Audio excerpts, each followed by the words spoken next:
Welcome to another episode of Metal Mastermind. Co-founder, co-host Jason Stallworth, and also co-founder and co-host the great Ken Candelas.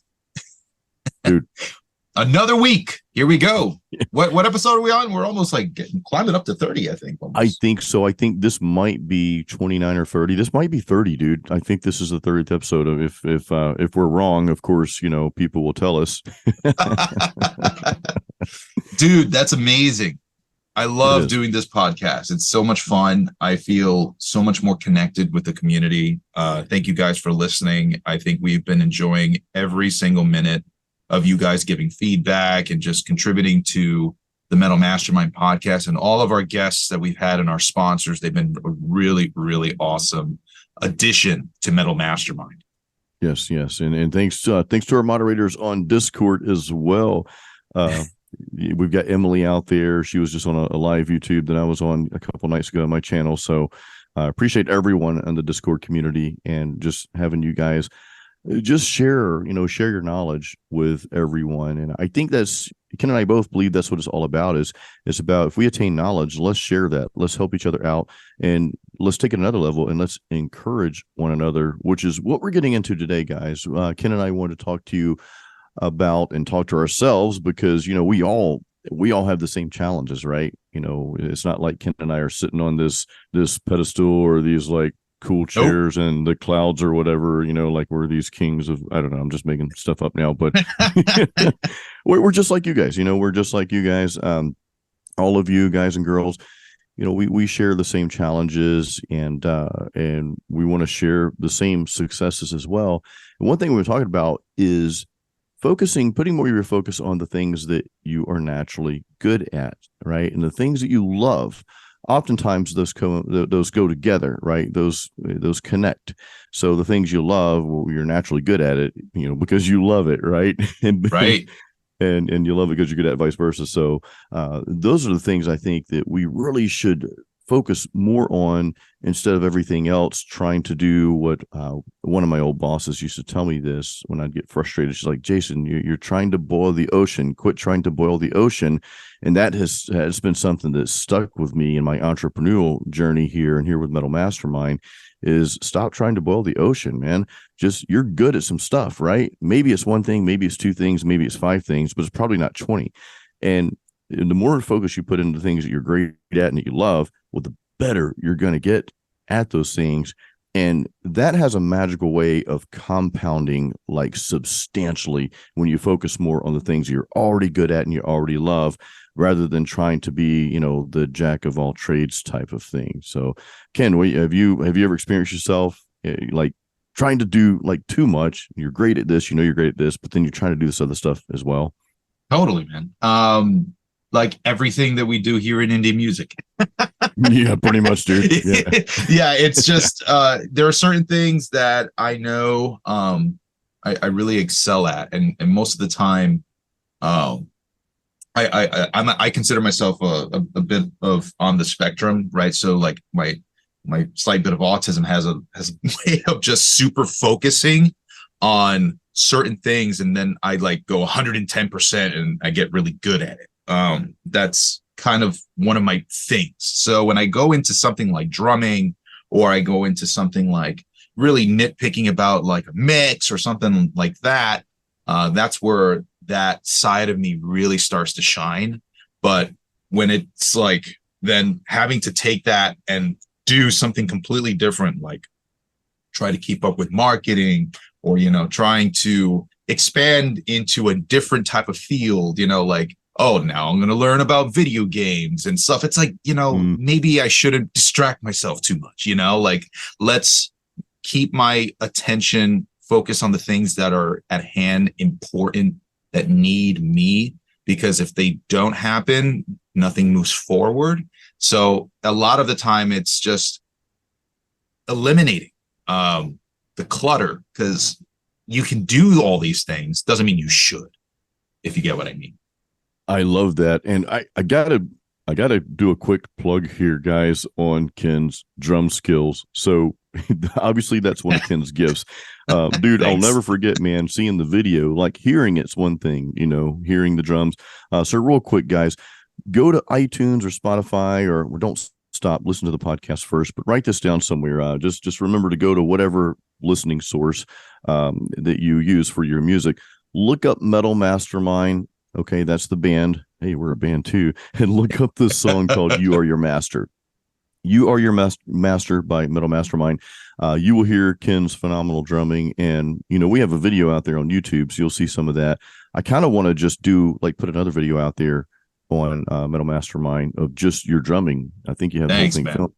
Because, dude, you're doing all the double bass, and you can see all the fills you're doing, and it's solid, it's pristine. And kind of going back to our point, had you tried to focus on a bunch of other things while trying to get that good on drums? Like, you can focus on stuff and get okay on drums, right? But obviously there was a time that you put more attention on drums than anything else in life, and you got to that level. Yeah, I owe it all to my dad. My dad is a seasoned drummer, veteran. He was a drummer for like 30 years before like I was born.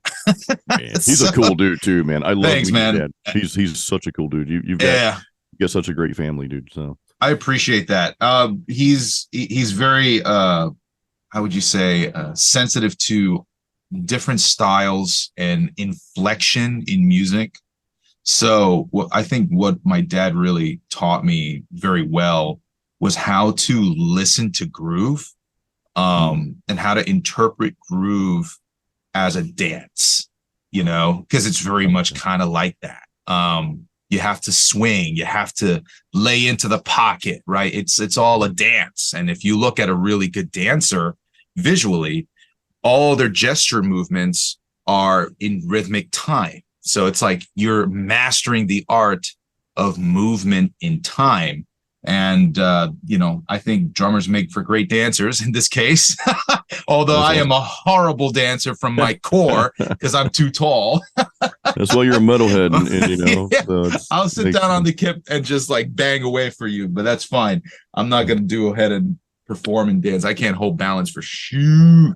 But to get to that level, though, you had to focus, and it is kind of going back to what we're talking about, the things that you're great at already. I believe in natural talents. I know somebody once told me that, well, that's a bunch of BS and natural talent. You've got to work hard for it. You do. No doubt that you need to work for the talent. If you've got it, you're going to be going up against other people in life that also have it, that might be working harder. And the one that has it and works hard on top of that is the one that's going to come out on top. And I don't mean this to sound like a competition. I don't like competition. I never have. I don't compete.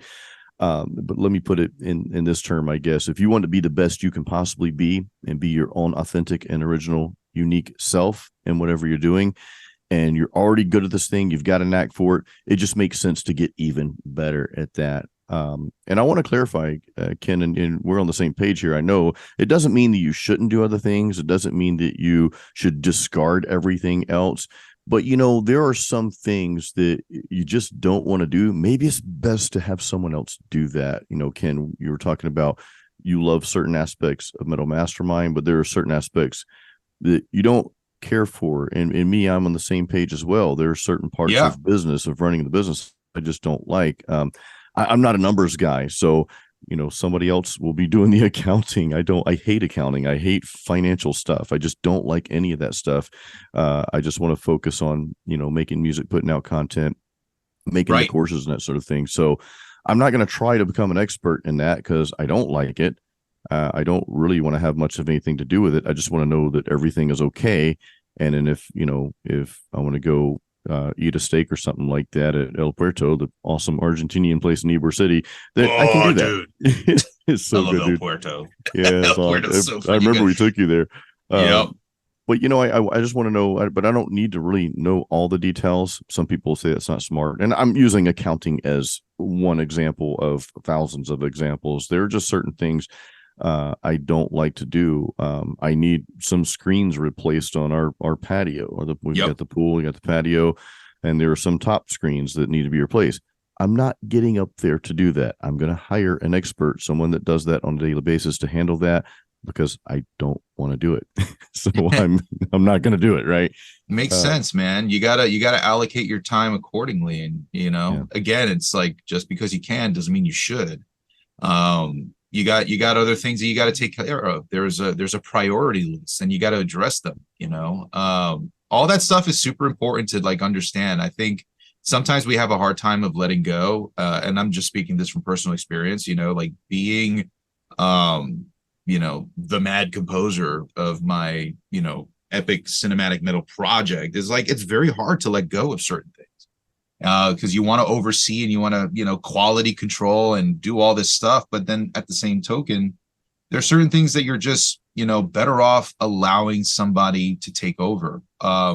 In this case, like I'm not going to try and play my own guitars if I'm not a guitar player. Like that's why Jason's here. Leave it to the professional to really do it right. I had to swallow a tough pill when my initial mixes were subpar. I had to also swallow a tough pill when I was like, I'm not going to master this and I got to be, selective on who I choose to master my music. It's tough, but sometimes I love the analogy of, holding onto a rope that's squeezing your hand so hard is doing more damage to you than just letting it go, Oh, I like that. I like that a lot, dude. Sometimes you just gotta let it go and let it do its thing and it will, develop in its own way, in its own organic way, the way it was meant to be. So recognizing that is important in everything that you do, especially like if you're in a position where you have to influence people too. That's as a teacher, like I have to do that. I have to learn sometimes that I have to adapt to what my student needs. For example, like one of my students, he's trying to be an acoustician, and I wanted to just focus on letting them go and focus on doing that acoustic design project, like build a studio rather than doing, post-production movie stuff, because it's like, that person, they're going to use that information more so. So let's make it work for them. And I'll deal with how to grade it later.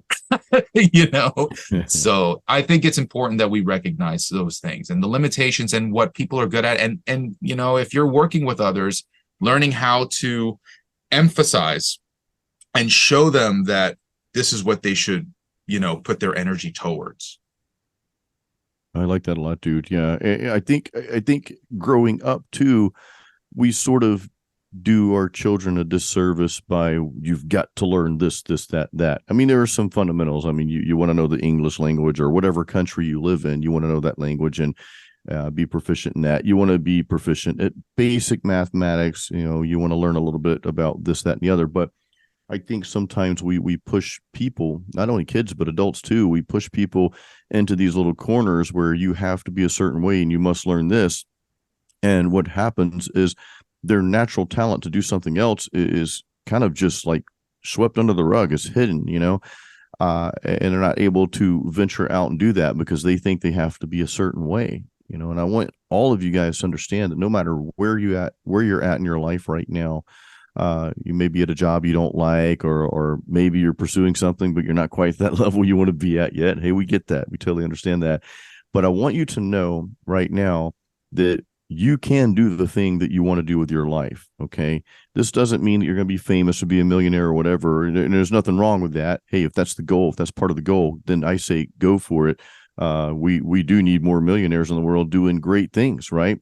I call that compassionate capitalism. Some people, don't like that, but whatever. I don't care. We need more people that are self-sufficient, that are not relying on government or someone else, or playing the blame game. Well, it's because of the president we have, or this is going on, or this happened 20 years ago. We need more people taking accountability for their own actions, for themselves, and making a life for themselves, and then sharing that with other people. I think that's the other side of it. Somebody was bashing, I saw online. I don't get caught up in this stuff. You see things here and there as you're scrolling through, right? When you're Yep. bored, people are bashing, some of the rich folks or whatever. But the people that I don't know them personally, but the people that I see and listen to at times that are wealthy, like Alex Hermosi, acquisition.com entrepreneur, like Gary Vaynerchuk, right? The list goes on. These people are putting out free content every day, some of them multiple times a day, to inspire people, to encourage people, and give them free advice on how to level up.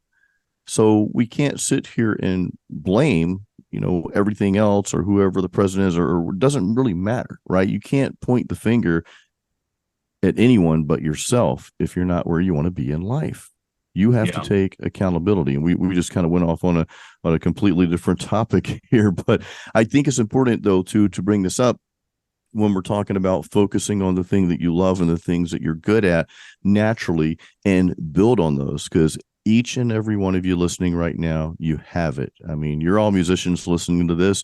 Who knows? We might have pulled some non-musicians in here as well. And hey, we welcome you too. But let's say you're a musician, and let's say it is a hobby, right? And it's just something that you do. You don't have any plans to do anything more with your music, like be in a band or whatever. A lot of you do, but some of you don't. Some of you have that as a hobby, but your vision for your life might be something different. Maybe you want to write a book, right? Maybe you want to be an author. You've always wanted to do that. Maybe you want to start an online business, or whatever the case is, guys. Doesn't matter what it is. But I want you to know that you need to follow that gut instinct. If you have pure intentions, I believe your instincts will send you the right direction, right? But don't question yourself. Just go for it. You're already good at what you do. Get great. If you're already great, get exceptional. Keep pouring energy into that thing, and that's going to help you be successful, self-sustaining. And once you get to that level, or I say during the process, hey, share with the world, guys. Be a light. Yeah, I think the key part of that is trust. You got to trust in the process. You got to, trust in yourself. And when you're doing something like this in music, sometimes I feel like trust is the biggest obstacle for people, because they're trying to create, let's say, take me as an example of this. I trusted in a band and the band didn't work out, Yeah. so that can leave a scar, and that can be traumatic for somebody. And that can break a lot of the trust that they would have for other people who would rightfully do the good thing, So I feel like many times it's because of trust that we don't move forward. Either it's trusting in the process or trusting in somebody else to do what they're supposed to do. But that's the risk. That's kind of what you need. I mean, even you were mentioning Gary Vaynerchuk. I mean, he talks about getting people who are good at what they do and having them on your team to make it a better team. That is so awesome. And it's true, but it's hard because it is about letting go. It's about trusting in other people to do what they should be doing for the common cause, right? And that's, if you're the person who's starting this thing, you got to sell it. You got to sell it to that person that, they've got to be a part of this and contribute their time and energy to something that you fundamentally 100% believe in. So, I am so grateful for people like, David Milgate and Jonathan Crook on my project, because they have these skills that I don't have otherwise. Like I've done art in high school and I've had classical training in that, but man, David like absolutely kills it with the artwork for Homera, because he's made graphic novels. This guy, he says this is what he does, and as long as I was patient enough and he was patient enough, we would get through it. And now we're here on the home stretch. So it's possible. And, and that's several years in the making, right? Ever since 2018, he started painting my stuff. I have now like 27 pieces of art from him. So it's pretty insane. But, when you find the right person, and you never truly know in the beginning, you just have to go with a gut instinct, and over time, intentions are revealed to you. But that's the risk that you take. It's like investing. You're investing in people. That's the difference. You're not investing in a stock or a crypto. You're investing in people. And that's the riskiest business in the world, because people can change on a dime. They have other ambitions in life. They go a different path than you do. You don't see eye to eye. All of these things are going to come up, and you got to figure out, how are you going to move forward? So I think trusting in yourself and staying true to your vision and your intention will help keep the torch lit for you on your path. All these other people that come in are there. They're going to see the light that you bring, and you have to just stand tall, make sure that it shines bright so that others can follow your awesome idea. And if you can do that, then you've got what it takes. You do. You just have to keep going, and you have to not give up on it, because, winter's coming, but then there's summer, and then there's fall, and then there's winter again, and spring and summer and fall. It all keeps cycling through. There's always going to be ups and downs, ups and downs. So every time winter comes, doesn't mean you put your light out. It means you have to make it shine brighter, because you need the warmth from that. So if you need to add a little bit more, fuel to the fire for those cold winter nights, then do it, because it's worth it. It's your baby. It's your brainchild. It's the thing that you value the most in this world that you want to bring to life. And if it doesn't come to life from you, it's not going to come to life at all. That's a good point, dude. I love that you brought up the seasons, because life comes in seasons. And, talking about entrepreneurship, and guys, this is with your music, your art, with a book. If you're writing a book, which, hey, I encourage you to do whatever that thing is that you want to do, that you've always wanted to do, or if you've already done it and this is your thing, well, now do more of it, get even better at it, and continue on. But you mentioned seasons, and I believe that in any facet of life, you have to learn how to navigate. You have to learn how to pivot. So when the quote unquote winter comes, well, if you know how to pivot, that winter's not going to be so cold. You're going to be able to survive just fine. Our mentor and the girl that taught us what we know, Leah McHenry, of Elite Savvy Musician Academy. Well, we were her first generation elite students. That's why Ken and I are here. But she talked about how she built $1 million business during a pandemic. Yeah. How do you do that? Everybody else is complaining, well, the economy, well, this, well, that. Well, no, she just acted, right? She kept pushing forward anyway and built $1 million candle business during the year of the pandemic when everything was shut down. So this means, and it's proof, guys, that you have to be able to pivot. You have to be able to adapt to change. You can sit back and you can blame this and blame that. And hey, sometimes things happen that really suck in life, but at the same time, we have to be accountable and control, because you have a lot more control than you think you have. Control how you react to things. How are you going to make this work for you? Right. I love what I think it's Robert Kiyosaki. He's talking about finances, and I say I hate finances. I hate dealing with money and accounting and all that stuff. But I have read a few things on it just to keep a little bit of knowledge in the tank there. I forget 3/4 of what I read, but but Robert Kiyosaki, he talks about this kind of stuff, about pivoting and about adapting to change, and just keep moving forward anyway. And there was a specific quote, and it totally lost my mind. Hey, I told you I forget 3/4 of everything. Here's proof. But all that said is you got to keep moving forward. You got to find a way to continue moving forward no matter what happens in your life. Yeah, and I want to come back to Leah McHenry here for a quick second, because her pivot was genius. She had a brand that was all about Celtic fantasy metal, and she pivoted to an industry that fantasy lovers love, which is candles, right? And she used her brand to create scented candles that reminded her fans of the brand that they love, so dearly, so she had all these different types of whimsical, titles for her candles. The flavors of the candles reminded people of those specific things. And that's what it is. It's using your gift, which is to be a visionary, in this case, and take what it is that which is so close to you and your identity as an artist, and then pivoting to use it in a different form. And that's what Leah was really good at. Leah knows how to utilize her brand, which is why, we chose to learn from her. We were so adamant about growing as artists ourselves that we ended up making Metal Mastermind out of all of that, which is associated to our art. So look at us. We're doing the same thing.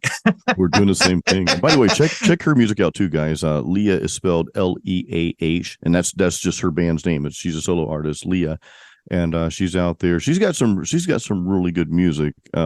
Sanders, the guy from Delane, she hired him to play the drums. I don't know the other musicians on there, but I mean it's top quality music, and she's a phenomenal vocalist and composer and all that. So yeah, check her out. We're grateful for that experience, because again, had we not gone through that, Ken and I, we wouldn't be sitting here talking to you right now. And guys, I don't toot my horn on this. I have a master's, I have an MBA. I would trade all of my degrees back in to not have paid the student loans that I paid on those over the years. And I learned more in Leah's course and being in Elite Savvy Musician Academy. I learned way more than I ever learned in any of my courses throughout my college degrees. So I'm not saying college is a bad thing, to each their own, but if someone were coming up to me asking for advice, hey, should I take out student loans to get this degree? Unless you're looking to become like a doctor or some specialized field where you have to have that specific degree, I'll say no, ditch it.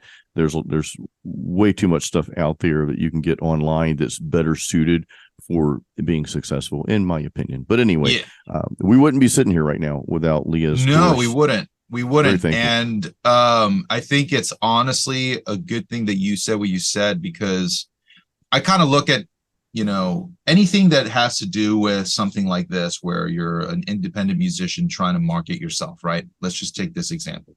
Yeah.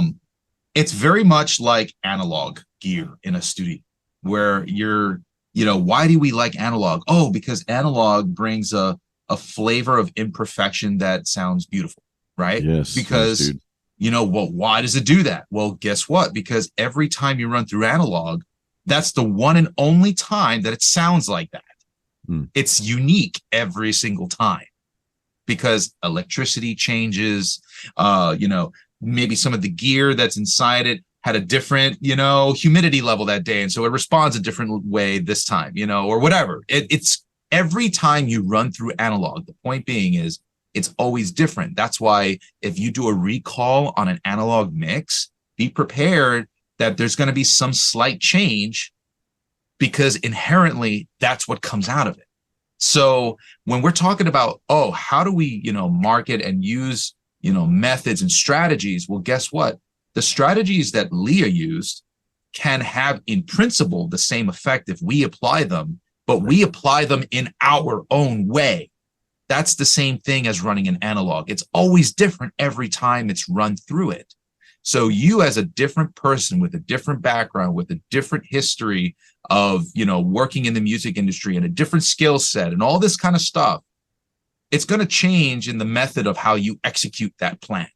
So you're going to have to just understand that some of the learning doesn't happen just by listening. You have to take action and do it, because it's not going to always apply exactly the same for you.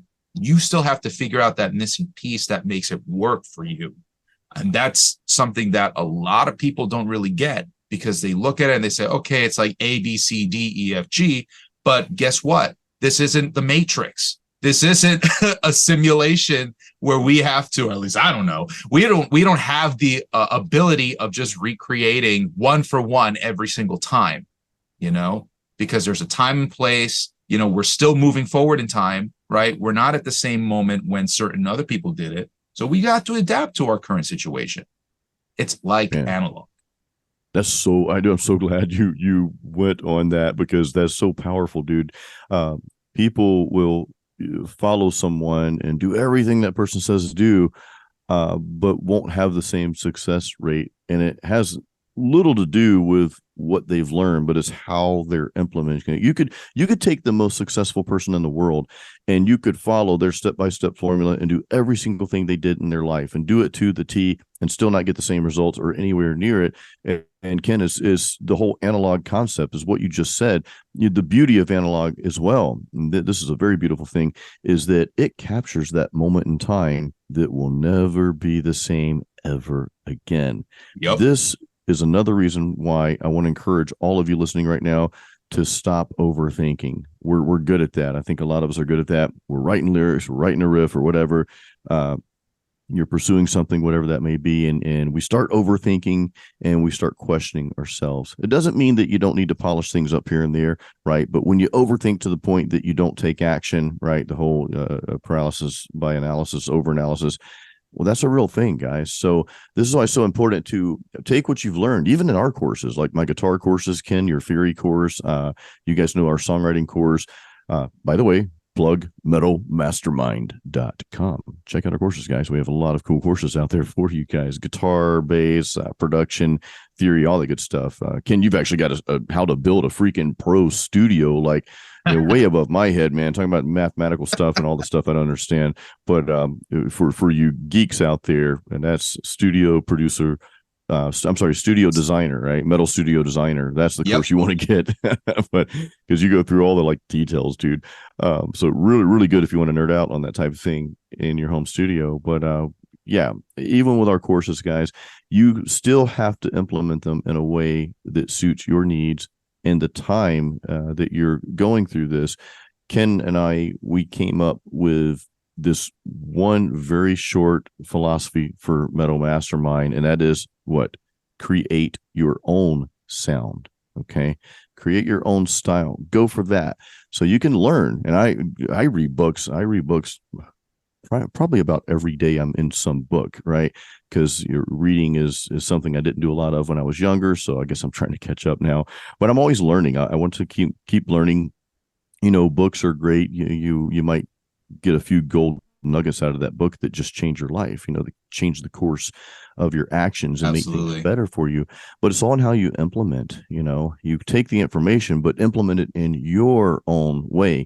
If I show you guys a riff on guitar, you guys know that follow me on my YouTube channel. If I show you how to play something, I always, in practically every single lesson I put out there, I encourage you to take what I'm sharing with you now, add some notes, take away some notes, play in a different place on the fretboard.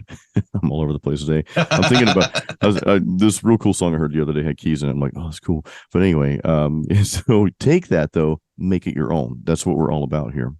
Yeah, you got to make it your own. It's the last key of the puzzle, man. And that's the thing that when we're talking about indie music and why people get frustrated, because it takes time. It takes a long time.